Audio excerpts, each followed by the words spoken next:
Nämä 3 asiaa mä sisäistin yrittäjyydestä vasta yrityksen perustamisen jälkeen.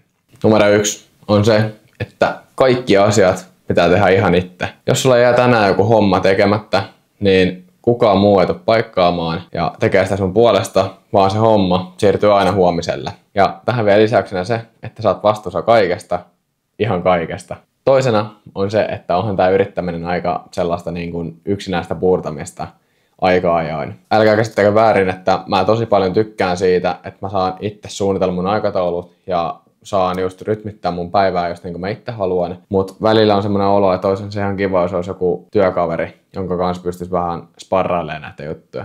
Kolmantena on epävarmuuden sijata. Kyllähän mä olin sitä aika paljon just etukäteen kuullut, että eihän se yrittäminen aina mitään juhlaa ole ja vastoinkäymisiä tulee eteen. Esimerkiksi just taloudelliset vaikeudet, että välttämättä aina ei ihan sitä rahaa ole niin paljon.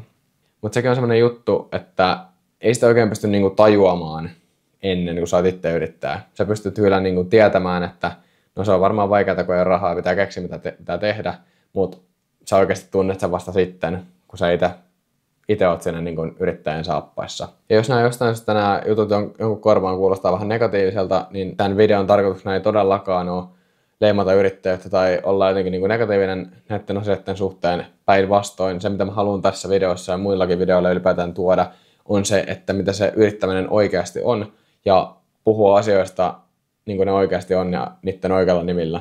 Ja sen haluan tähän vielä sanoa tähän lisäksi, että yrittäminen on ollut mun elämän paras tai vähintäänkin yksi parhaista päätöksistä, mitä mä oon tehnyt. Niin lisältä kuin se kuulostaakin, niin päivääkään en haluaisi vaihtaa pois, vaan haluaisin elää jokaisen sekunnin uudestaan, mitä tähän asti on tätä, no miksei koko elämääkin, mutta niin kuin yrittäjyyttä etenkin, niin elänyt. Kommentoi ihmeessä tonne alle, että minkälaisia ajatuksia tämä videossa herättää.